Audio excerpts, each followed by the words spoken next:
ဒီကဘာကြီးမှာရှင်ကျေးမှုနဲ့ကိုးကွယ်ယုံကြည်မှုတွေဘလောက်တောင်စုံလင်စမ်းကြလဲဆိုတာမိတ်ဆွေတို့တွေးဘူးကြလားကျွန်တော်တို့ပတ်ဝန်းကျင်မှာမေတ္တာတရားနဲ့အေးချမ်းမှုကိုပဲရှေ့တန်းတင်တက်တဲ့ကိုးကွယ်မှုတွေကရှိနေကြတာဗျဒါပေမဲ့ကဘာအမှောင်ဆုံးနဲ့လူပူရောက်ပေါက်နေတဲ့နေရာတွေမှာတော့တာမန်လူတွေကြားလိုက်ရုံနဲ့တင်ကြောရိုးတဲ့တိစိတ်သွားစေမဲ့ထူးဆန်းပြီးအသေးရစရာကောင်းတဲ့ဘာသာရေးကျင့်စဉ်တွေနဲ့ရစ်ပူဇော်မှုတွေရှိနေစေဖြစ်တယ်ဗျဒီနေ့တမန်ရဲ့ပျောက်ကွယ်လို့နေပါဖြစ်နေတဲ့အရာတာမန်လူတွေလုံးဝသတိမထားမိကြလဲကဘာတဝမ်းကလူမသိတူမသိထူးဆန်းတဲ့ဘာသာရေးကျင့်စဉ်တွေနဲ့ရစ်ပူဇော်မှုများအကြောင်းကိုရှာဖွေကြရအောင်ဗျအားလုံးပဲမင်္ဂလာပါ BN Share တို့ channel ကနေပြန်လည်ကြည့်စုလိုက်ပါတယ်စိတ်ဝင်စားစရာကောင်းတဲ့မှုခွင့်အကြောင်းအရာတွေကိုဆက်လက်ရှာဖွေတင်ဆက်ပေးသွားပါမို့လို့ channel လေးကို like and subscribe ပြုလုပ်ပေးခဲ့ကြပါအောင်ခင်ဗျဒါဖြစ် let's go ကျွန်တော်တို့ကတမိုင်းစာအုပ်တွေထဲမှာအစတက်လူမျိုးတွေရဲ့လူသားနှလုံးသားကိုဖောက်ထုတ်ပြီးနတ်ဖျားတွေကိုပူဇော်ခဲ့တဲ့ရှစ်ပူဇော်မှုတွေကိုပဲကြားဖို့ကြပါမယ်အခုခေတ်တက်ကဘာကြီးရဲ့လူသားတွေမမြင်ခွဲရကမ္ဘာအဆုံများတွေမှာလည်းတက်ရှိတော်ဝါတွေကိုရရဆက်ဆက်တက်ဖြတ်ပြီးနတ်ဖျားတွေကိုပူဇော်နေတဲ့လှုပ်ဝက်ဆန်းတဲ့အစုအဖွဲ့တွေလူမျိုးစုတွေရှိနေပါသေးတယ်သူတို့ရဲ့အယူဆမှာတော့တွေးမိကြမှသာဒါမှမဟုတ်မိမိကိုယ်ကိုရက်ဆက်စွာညှဉ်းပန်းနှိပ်စက်မှသာနတ်ဖျားတွေရဲ့ကောင်းကြီးစွမ်းအားကိုရရှိနိုင်မယ်လို့အခိုင်အမာယုံကြည်နေကြတာဗျအမောင်ဆုံးအနေနဲ့အိန္ဒိယနိုင်ငံကလူတိနေပြီးအကြောက်ရဆုံးဘာသာရေးဂိုင်းတစ်ခုဖြစ်တဲ့အာဂိုကြီးတွေအကြောင်းပြောပြပါမယ်ဗျသူတို့ကဟိန္ဒူနှုတ်ပြအရှင်တီဝကိုလုံလုံကဲကဲကိုးကွယ်ကြသူတွေဖြစ်ပြီးလူတွေဆက်ဆုပ်ယွန်ရှာတဲ့မိတကြွရာတုတ်တန်တွေထဲမှာအခြေချနေထိုင်ကြလေရှိတယ်ဗျအာဂိုကြီးတွေရဲ့အထူးခြားဆုံးကျင့်စဉ်ကတော့တိတ်ဆုံးသွားတဲ့လူသားတွေရဲ့ရှုပ်လောင်းတွေကိုမြစ်ထဲကဖြစ်စေတုတ်တန်တွေကဖြစ်စေဆေယူပြီးအသားစားတွေကိုအစိမ့်လိုက်ဒါမှမဟုတ်မိဖုတ်ပြီးစားတော့ကြတာပါကြားလိုက်ယုံနဲ့ကြက်သိမ်းထစရာဗ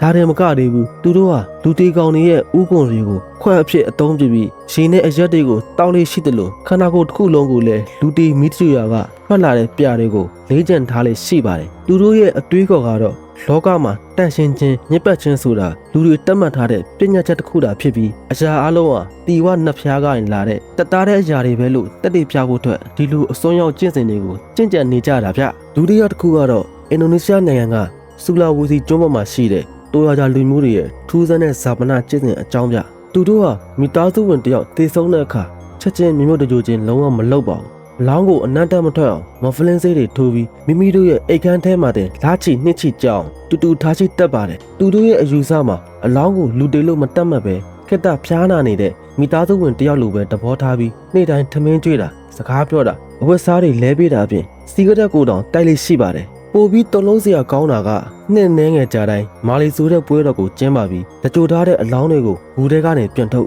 စပင်းနေဖီးပြီးဝတ်စားတဲ့ဝတ်ပေးပြီးရွာထဲမှာအလောင်းကိုမတည့်ရဆွဲကန်ကလမ်းလျှောက်ထွက်ဓာတ်ပုံတူရိုက်ကြတာပါတိုယိုတာလူမျိုးတွေရဲ့အကြောင်းကိုသိချင်တော့အလောင်းများနဲ့ကခုံချင်းဆိုတဲ့ဗီဒီယိုကိုကြည့်ပေးပါဗျတူတူတလေးမှာအလောင်းတွေနဲ့ဘယ်လိုပွဲတော်ကျင်းပကြလဲဆိုတော့ကိုပါ9မိနစ်တွင်ထိမိမိရှင်းပြပေးထားပါတယ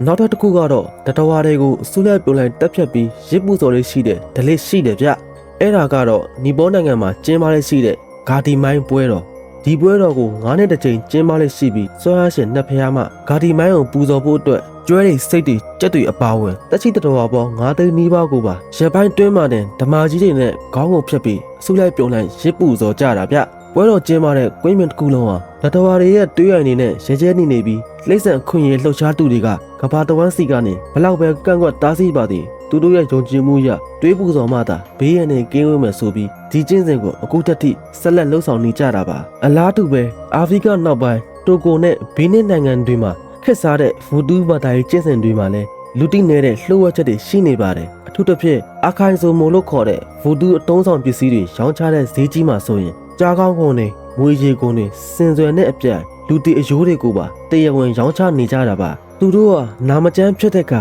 ဒါမှမဟုတ်လောကိစင်ရင်တွေလှုပ်တဲ့အခါတလိษံတွေကိုတက်ပြက်ပြီးတွေးတွေကိုရုပ်ထုပေါ်လောင်းချကဝိညာဉ်တွေကိုပင့်ပိတ်တဲ့ရစ်ပူစော်မှုတွေကိုနေ့စဉ်နဲ့အမျှလှုံ့ဆော်နေကြတာဖြစ်တယ်ဗျထူးဆန်းတဲ့ဘာသာရေးကျင့်စဉ်တွေနဲ့ရစ်ပူစော်မှုတွေကလူသားတွေရဲ့ယုံကြည်ကိုးကွယ်မှုနောက်ကအမောင်ဘက်ချမ်းဘလောက်ထိလျက်ရှာလဲဖြစ်ပြီးနားလည်ရခက်လဲဆိုတာကိုပြသနေတာပါကျွန်တော်တို့အတွက်ယွန်ချပွဲဟာထိတ်လန့်စရာလို့ထင်ရတဲ့အရာတွေကသူတို့ရဲ့ကဘာမှာတော့နဖျားတွေနဲ့ဆက်တယ်ဖို့အမုံမြတ်ဆုံးလမ်းစဉ်တွေဖြစ်နေတက်ကြတာပါကဲမိတ်ဆွေတို့ရောဒီလိုလူမတိတူမတိထူးဆန်းတဲ့ဘာသာရေးကျင့်စဉ်တွေပေါ်ဘယ်လိုမြင်ကြလဲဗျကိုယ့်ရဲ့အမြင်တွေကိုအောက်ကကွန်မန့်လေးမှာရေးပေးခဲ့ပါအောင်နော်ကျွန်တော်ရဲ့တင်ဆက်မှုကိုကြိုက်နေတဲ့ channel လေးကို like and subscribe ပြုလုပ်ပေးခဲ့ပြီး အသိမိတ်ဆွေတွေကိုလည်းဖိတ်ခေါ်ပေးဖို့မေတ္တာရက်ခံပါရခင်ဗျနောက်ထပ်တည်ကျင်တဲ့အကြောင်းအများရှိခဲ့ရင်လည်းကွန်မန့်မှာရေးပေးခဲ့ပါဦးဒါဖြင့်နောက်ဗီဒီယိုမှာထပ်တွေ့ကြမယ်ဘိုင်